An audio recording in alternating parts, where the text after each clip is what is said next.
how did This Is My Brave start? Well, I put my hand up to do a show somewhere in Canberra with the theme of mental health, and I wasn't sure what I wanted to do. So when you're unsure about things, what do? You Google. So I Googled and found a theatre show to do with mental health, and it came up as This Is My Brave.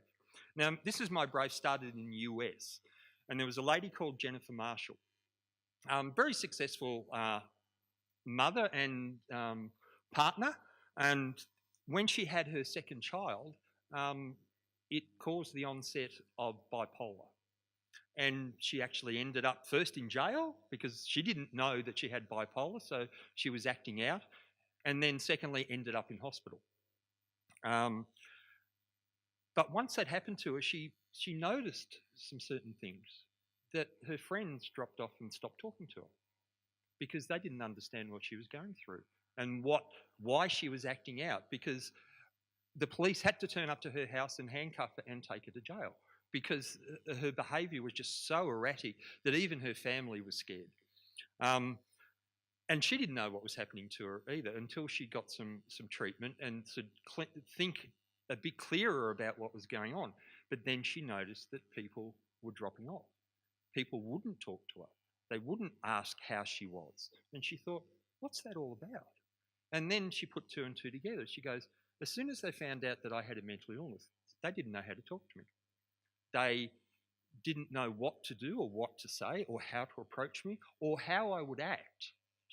They didn't know what she was going to do next, or in their heads, that's what they thought. So she went, this is not good.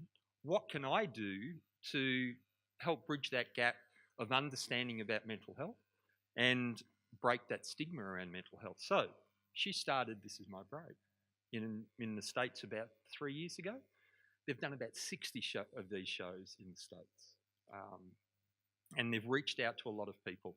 And they're branching out into all sorts of things at the moment over there, as we hope to do after our first Australian show here. So why did I particularly pick up This Is My Brave?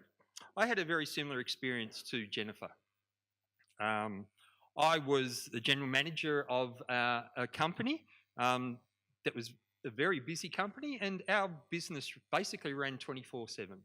So I was on call and on tap basically 24/7. Eventually, it got stressful. I thought I could handle it. It got stressful. And then someone in my life got very sick and very ill, who I had to look after. And trying to juggle both of those, the stress was just overcoming. I didn't realise I was suffering from anxiety or depression at the time. I just thought I was overworked. Until one day, I collapsed at work. It was very dramatic collapse. I was unconscious for a minute. They called an ambulance and I was taken off to hospital. I had every test that you could think of done on me and they couldn't find anything wrong with me physically. Then I took a bit of time off work and I thought, I need a holiday. Probably I need a holiday, so I'll go away on holiday. So got on the plane with my partner, got up in the air, collapsed again, taken by ambulance off the tarmac at Sydney Airport to the hospital and spent the night there. Again, tested all over the place, head, heart, everything else you could think of. Still couldn't find anything wrong with me. So I read up, I listened, I talked to people, and I came to my own conclusion that I was suffering from severe anxiety and depression because for 6 months after those episodes, I, at various times during the day, thought I was going to collapse and pass out constantly. And all it was my anxiety and depression just raising above my own limit. One of the things that used to tip me over was coffee. If I had a coffee in the morning, I was gone for the day. It just overstimulated me. I finally got some help, but unfortunately my work is not as open to people with mental illness as we'd all like to think most businesses are. And I had to make a decision whether I stayed at work or stayed home and looked after my partner. And the decision was really easy. I stayed at work. No, I didn't. I stayed home and looked after my partner. So that took one load of stress off me, which was really good, but it didn't go far enough. I had to look into myself and go, Tim, what are you doing with your life that is causing this anxiety and stress? And it was just a build-up of many things. And during that time that I was in this job, I did not one skerrick of exercise.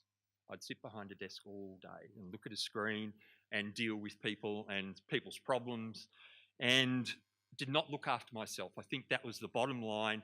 I forgot to look after myself. And I got into such a state that I fell over. And the state I got into was because I was trying to be everything for everybody. And I found my limit of trying to be everything to everybody. I couldn't be, because I was being nothing to myself.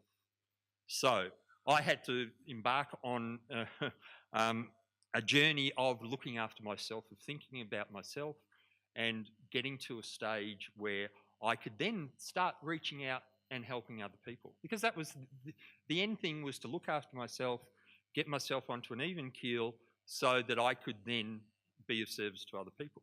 Because that's what I want to do in life. So I've done some stupid things like taking up running, which led to, and Shana know all about that. I know Frank's taken up powerlifting, which is even sillier, I think. Sorry, Michael. Sorry.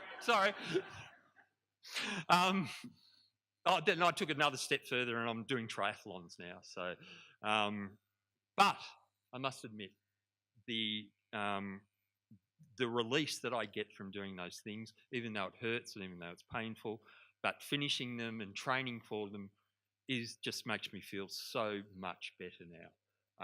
And I was a big sports person when I was younger, and I just let it go, and it has helped me.